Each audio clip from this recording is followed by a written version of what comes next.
All right, so we're all happy with the OG Laurie Strode timeline, right? Nothing bad happened whatsoever? Yeah, not quite. Today, let's talk about what went wrong with the original Laurie Strode timeline.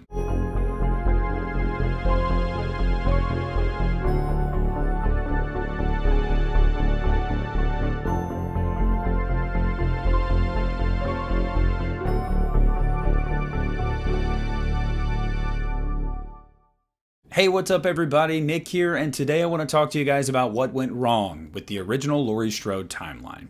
Now, in the last video, I talked up that timeline and said it was one of my favorites, and particularly because of Jamie Lee Curtis. But that's not to say it doesn't have its faults, and it does. So starting off with a banger, the first thing that went wrong with this timeline is Halloween Resurrection. Yes, in the last video, I did say that I liked the recreation of the house, I liked the theme in it, and I think Busta is fun. A terrible character, but fun. Everything else about Halloween Resurrection, no thank you. I've said this before, I've made multiple videos on Halloween Resurrection over the years. People claim sometimes that I like the bad Halloween movies to stand out. Then why don't I like Halloween Resurrection? Because I find that movie to be a pile of flaming dog shit. And that's why it makes it at the top of this list for what went wrong. Because not only does it sully the character of Laurie Strode with the opening sequence in this movie, but it just doesn't understand Michael Myers or the Halloween franchise at all. And I don't know who to blame more for that, Miramax or Rick Rosenthal. But it doesn't really matter, because the movie blows. The next thing this timeline got wrong, ignoring Jaime Lloyd.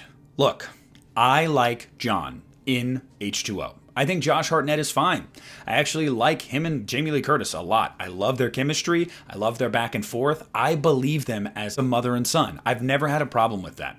However, Jaime Lloyd should have been kept in continuity. And she could have been if Halloween the Curse of Michael Myers hadn't gone so batshit crazy in left field with cults and curses and constellations and all that. And look, I like Halloween 6, okay?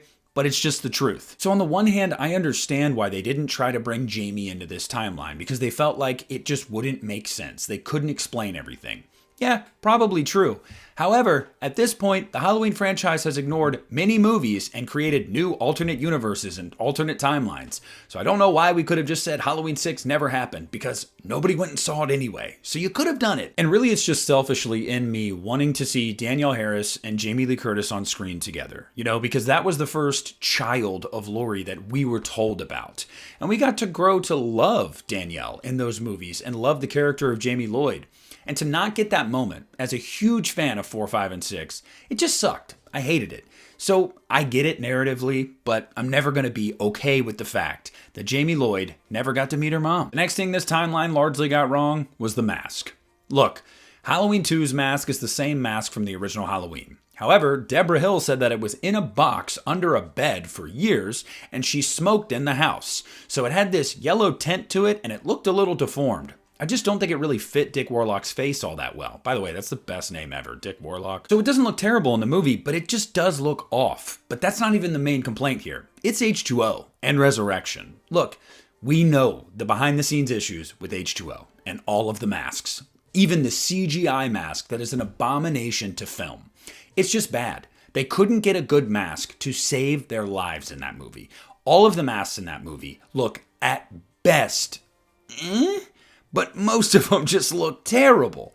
And then in Resurrection, it looks like Michael Myers is wearing makeup. Like, what's up with like the dark, brooding emo Myers in this? Like, I just don't get it. I've said this in many videos in this series, and I still don't understand why it took them so freaking long to be able to recreate a cheap Halloween mask. I don't get it. The next thing this timeline got wrong, and it kills me to say it, is the atmosphere. Look, Halloween 2's is pretty much aces. I love the atmosphere in that movie. However, that's one movie in this timeline. H2O and Resurrection, there's nothing there. There isn't. Look, I get it. Halloween H2O was shot in California. It's supposed to take place in California, so it does not look or feel like Halloween at all. But that sucks, because it's a Halloween movie. Narratively, totally makes sense. But selfishly, I want my Halloween movies to feel and look like Halloween, and H2O doesn't. But H2O isn't the biggest offender. Oh my God, it's Halloween Resurrection.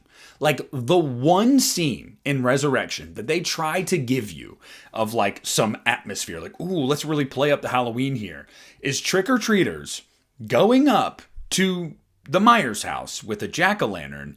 But it's so, first of all, clearly awful ADR as the kids are walking up there. But second, it is clearly a soundstage. It's not a neighborhood. It doesn't even feel like a neighborhood. Not only could you not get the Halloween atmosphere right, you couldn't get the fact that it felt like a real street right.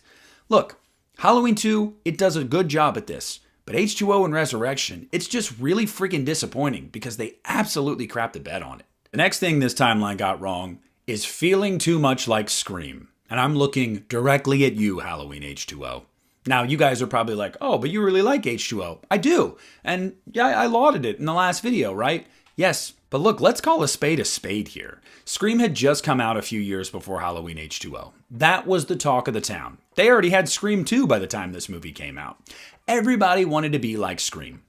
I will never understand, ever, for the life of me, why Halloween H2O, a movie based off of a movie that inspired Scream, felt like it needed to feel and look like Scream. And it's not just as simple as, oh, they had a bunch of like Dawson's Creek 90210 looking actors in the movie. That is true. It's also not even the fact that, ironically, Scream 3 would film in this location just a couple years later. No, it is because they butchered John Ottman's score and put a bunch of Beltrami's Scream score in it. Literally go back and watch this movie, and you will notice multiple moments of the Scream score just ripped from that movie and put into here. Like Miramax was like, we don't even care. We are so shameless. We want this thing to look like Scream. We want it to sound like Scream. We want it to be Scream. Halloween's not Scream. It was never intended to be Scream. They're not the same kind of slasher movie. This is not some like meta horror movie, a whodunit. That's not Halloween. We know who done it. And as much as I like H2O, it grates on me every time I watch this movie because it just wasn't necessary. The fact that they did this still pisses me off to this day. Now, this timeline I have more nitpicks with, but the last thing I really want to talk about is the thing I made the argument for in the last video. And now in this video, I want to make the opposing argument, the brother-sister connection. Look, gun to my head, I think it was a good decision. However, I totally understand why it's problematic. And I think this is solely just about what you can choose to accept. Can you forgive it? Or you go, you know what? All right, I like it, whatever, I don't care. But this is a valid complaint. And although I do like the fact that they are related, because I think it really adds a lot to Laurie Strode and Michael Myers and their connection, and it makes this feel more important to me personally. But even saying that, it was still a bad decision when it comes to your antagonist, Michael Myers, because it cheapens that character.